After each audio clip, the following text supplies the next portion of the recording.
3월 17일 오늘 아침 신문 살펴보겠습니다. 오늘도 이현웅 아나운서 나와 있습니다. 어서 오십시오. 안녕하십니까? 네, 오늘 첫 신문 보겠습니다. 네, 신문 볼까요?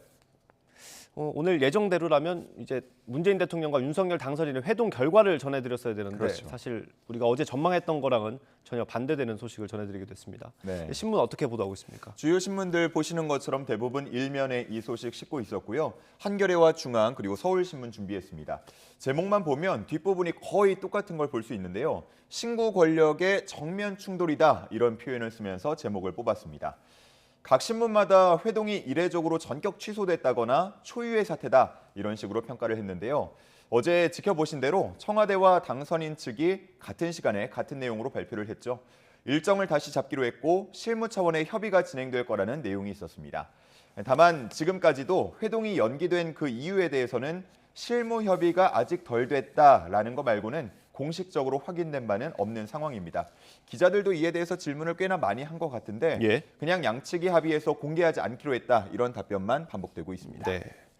근데 이게 물밑에서 회동을 추진하다가 무산된 게 아니라 발표를 해놓고 그렇죠. 무산이 됐단 말입니다. 그래서 좀 그 이유가 궁금하거든요. 네. 신문들 어떻게 분석하고 있습니까? 관련해서 경향신문하고 서울신문 두 가지 준비를 했는데요. 네. 먼저 이 실려있는 사진이 좀 재밌어서 설명을 먼저 드리고 시작하겠습니다. 아래쪽에 큰 건물이 윤석열 당선인이 있는 통이동 인수위 건물이고요. 그 뒤쪽에 위쪽에 보이는 게 청와대입니다. 이 사진 제목이 가깝고도 먼 청와대와 당선인 집무실이라고 붙어 있는데요. 지금의 상황을 잘 표현한 사진으로 보입니다. 말씀드린 것처럼 공식적으로 밝혀진 건 실무 협의가 부족하다라는 것뿐이었는데요. 조금 더 깊숙한 부분에 대해서는 신문들이 다양하게 분석하고 있었습니다. 경향신문은 먼저 이번 회동 성격을 규정하는 것부터 달랐다 이렇게 보고 있었는데 문 대통령은 그저 덕담 그리고 축하를 하는 정도로만 원했는데 윤 당선인 측이 구체적인 성과를 원하고 있었다 이런 내용을 담고 있었고요. 서울신문은 이명박 전 대통령의 사면 문제가 큰 영향을 미쳤을 것이다 이렇게 보고 있었습니다. 정치권 관계자를 인용해서요. 당선인 측에서 공개적으로 압박하는 것에 대해서 불쾌감을 가졌을 수 있다라고 했고요. 김경수 전 지사의 동반 사면까지 언급되는 게 모욕적으로 작용했을 수 있다 이런 또 다른 관계자의 인터뷰도 실려 있었습니다. 앞서 말씀드린 두 가지 문제 말고도 임기 말에 있는 공기업 인사 문제도 영향을 줬을 것이다는 분석도 있었습니다.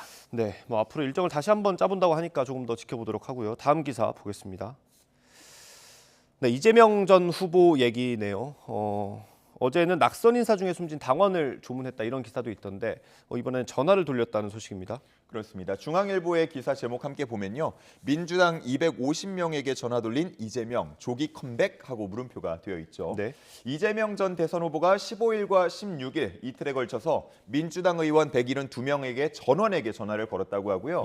이 통화에서는 저를 돕느라 고생이 많으셨다. 선거 패배는 모두 제가 부족한 탓이다. 뭐 이런 내용을 전했다고 합니다.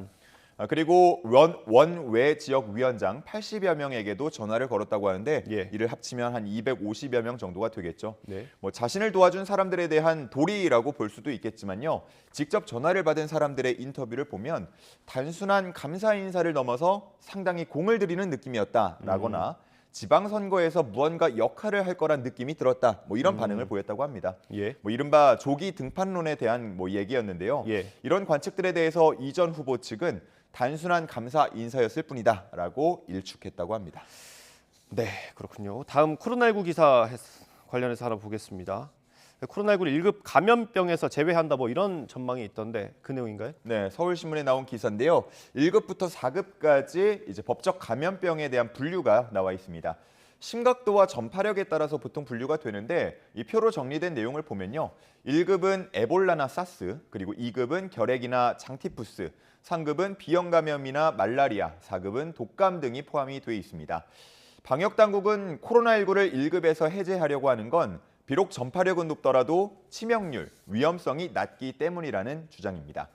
코로나19 일일 확진자가 수백 명 정도일 때는 1급 감염병 수준으로 대응이 가능했지만 지금은 현실적으로 워낙 숫자가 많다 보니까 2에서 4급 감염병 수준으로 낮추는 게 타당하다 이런 얘기를 하고 있습니다. 만약에 코로나19가 1급 감염병에서 해제가 되면 원칙적으로 보자면 치료비 본인 부담률이 더 높아지게 돼 있거든요. 하지만 관련 예산을 따져서 논의를 하게 되면 뭐 계속 또 지원을 이어갈 수도 있다, 논의를 할 부분이다라고 얘기를 하고 있습니다. 한편 이 기사 후반부에는 내일로 예상되고 있는 사회적 거리두기 조정안 발표에 대한 언급도 있었는데요. 사적 모임 인원이 8명까지, 그리고 영업 제한 시간은 자정이나 아니면 아예 해제하는 방안도 거론이 되고 있다라는 전망을 담았습니다. 네, 뭐 확진자가 하루 50만 명을 넘는 상황이어서 좀 걱정이 되기는 합니다. 네, 다음 기사 보겠습니다. 이 쓰레기 처리 어디 가나 문제인 것 같은데 서울시 사례인가요? 예, 서울시가 뭐 특히나 문제가 되고 있고 전혀 진행이 되지 않고 있습니다. 이 제목을 보면요, 서울시 광역소각장 선정 3번째 연기다 이렇게 되어 있는데요.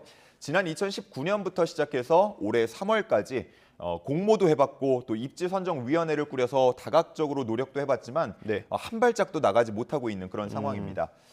아무래도 쓰레기 소각장이라고 하면 일반적으로는 기피시설로 느껴지다 보니까 그 어느 곳도 반기지 않고 있는 분위기고요. 계획대로라면 내년에 착공에 들어가야 2027년 서울시가 계획한 때부터 가동을 할 수 있을 예정인데 이게 뭐 점점 더 늦어지고 있다라는 내용입니다. 당장 2025년 8월이면 인천시의 수도권 매립지 사용이 종료되는데 만약에 이때까지 또 다른 대안을 찾지 못한다고 한다면 매일 900톤씩 쏟아지는 서울시의 쓰레기를 처리할 곳이 없어지기 때문에 쓰레기 대란이 올 수도 있다라는 내용 담겨 있었습니다. 그렇군요. 생각보다 상황이 심각하네요. 그렇습니다. 바로 다음 기사 볼게요. 이 비슷한 상황인데 좀 다른 얘기가 나오는 것 같습니다. 제주도 사례는 어떻습니까? 맞습니다. 제주도의 경우인데요. 최근에 진행된 신규 폐기물 소각시설 입지 공모에서 3개 마을이 응모를 했다고 합니다. 그러니까 다시 말해서 3개 마을이 경쟁을 하고 있는 거죠. 서로 유치하려고. 이렇게 주민들이 서로 유치하겠다고 나선 건 경제적 혜택 때문인데요. 제주도는 폐기물 소각시설이 들어서는 곳에 약 260억 원 정도의 마을 발전 기금을 지원하도록 했는데 이 돈은 뭐 마을 회관이라던가 목욕탕, 태양광 시설 설립 등에 쓰이게 되고요. 매년 폐기물 반입 수수료의 10% 정도, 그러니까 이걸 금액으로 따지면 한 3억에서 5억 정도로 추정이 되는데 이 돈을 기금으로 조성을 해서 주민복지나 장학사업 등에 사용할 수 있도록 이렇게 계획을 하고 있다고 합니다. 뭐 지역마다 상황이 많이 다르겠지만 이 제주도 사례는 좀 눈여겨볼 필요는 있을 것 같습니다. 뭐 서울시도 경제적 혜택을 내걸긴 했는데 아무래도 상황은 조금 다르다고 볼 수 있겠죠. 사정이 많이 다르니까. 다음 기사 보겠습니다. 디지털 성착취 사건이었죠. 박사방의 주범이었던 조주빈 관련 기사인데 이게 조주빈이 올린 걸로 추정되는 글이 또 나온 건가요? 맞습니다. 조주빈은 현재 징역 42년을 확정받고 수감 중입니다. 얼마 전에 조주빈이 쓴 글로 추정된다는 글이 이제 인터넷에 올라와서 꽤 많이 퍼지는 모습이었는데 해당 글이 사회적 관심을 모으고 또 관련해서 비판 여론이 거세지니까 네이버가 해당 블로그에 대해서 접근 차단 조치를 내린 바 있습니다. 그런데 최근에 조주빈이 쓴 것으로 추정되는 글이 또 다른 블로그에 한 번 더 올라오게 돼서 이렇게 기사가 실린 겁니다. 물론 아직 블로그 주인이 정말로 조주빈인지 그리고 해당 블로그에 그 글을 쓴 것이 정말 조주빈인지 뭐 그에 대해서는 확실하진 않지만 이 기사를 보면 조주빈으로 추정할 수 있는 정황이 몇 가지 있다 이렇게 얘기를 하고 있습니다. 해당 글 내용을 보면요. 이 글쓴이는 자신은 사형수가 아니고 교정되어서 사회로 복귀할 유기수다라고 주장을 하고 있었고요. 이전에 자신이 쓴 글이 피해자에 대한 2차 가해라는 지적에 대해서는 허위 주장과 명백한 오심에 대한 자기 구제 행위다. 그러니까 2차 가해는 전혀 아니다. 이런 주장을 하고 있었습니다. 또 이전에 블로그에 글을 대신 올려준 사람이 아버지라는 사실을 공개한 법무부에 대해서 민간인인 아버지의 인권을 고려하지 않은 처사다라면서 법무부를 비판하기도 했습니다. 현재 네이버는 이 글이 운영 정책에 위반되는지 검토 중이라고 하고요. 만약에 위반이 된다면 또 한 번 차단을 할 수도 있겠습니다. 이게 피해자에 대한 2차 가해가 될 수 있기 때문에 이런 건 좀 제재를 해야 될 것 같습니다. 다음 기사 보겠습니다. 뭐 음악을 잘 모르지만 음대하면 버클리 음대를 다 떠올리지 않습니까? 맞습니다. 이 버클리 음대가 K-팝을 연구한다는 내용이 그렇습니다. 뭐 세계 최고 대중음악 교육기관 뭐냐라고 물어보면 말씀하신 대로 버클리 음대 떠올리시는 분들 많으실 것 같은데요. 일반적으로 생각하면 버클리 음대, 뭐 클래식이라던가 재즈를 탐구하고 또 여러 악기를 연주하는 학생들의 모습을 떠올릴 수 있습니다. 그런 버클리 음대가 전격적으로 K-팝 연구에 나섰다라는 소식이 동아일보에 실려 있었는데요. 이 신문은 버클리 음대 에리카 멀 총장과의 인터뷰를 실었는데 K-팝이 점차 세계화하고 있고 이를 학제화하는 게 교육기관의 책무다 이런 이야기를 했다고 합니다. 실제로 지난 8일에는 K-팝을 다룬 심포지엄을 열기도 했는데 올해 처음으로 정식 K-팝 강의를 개설한다라는 내용도 담겨 있었습니다. 해당 기사 아래에는 버클리 음대생들의 인터뷰도 있었는데요. 저는 개인적으로 K-팝을 연구한다, K-팝 강의를 도입한다라고 했을 때 뭐 그런 BTS에 관심이 많겠구나 이 정도로 생각을 했는데요. 뭐 실제로 보니까 아이유, 크러쉬, 뭐 화사, 잔나비, 심지어는 래퍼 페노메코 뭐 이런 이야기, 음악을 즐겨 듣는다 뭐 그런 인터뷰가 실려 있더라고요.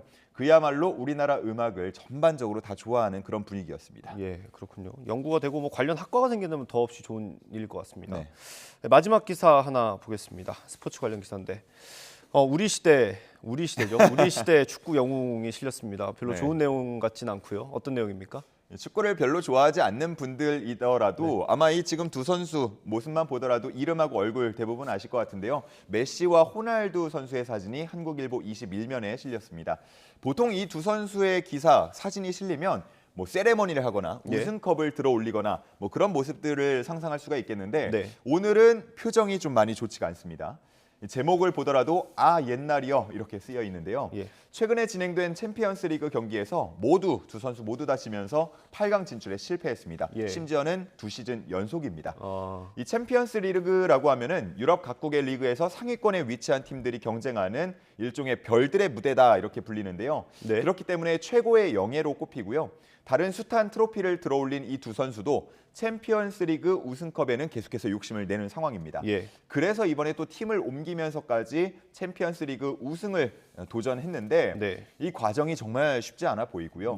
팀이 지는 과정에서 개인 활약까지도 미미했기 때문에 팬들의 야유가 계속해서 나오고 있는 상황이고요. 심지어 메시 선수는 이름에 걸맞지 않게 방출이라는 전망도 나오고 있습니다. 그렇군요. 저는 하나 놀랐던 건 호날두의 나이가 37살로 돼 있어서 좀 많이 놀랐습니다. 많이 됐죠, 이제. 제목처럼 선수들도 아마 세월이 야속할 것 같습니다. 오늘 말씀 여기까지 듣겠습니다. 고생하셨습니다. 감사합니다.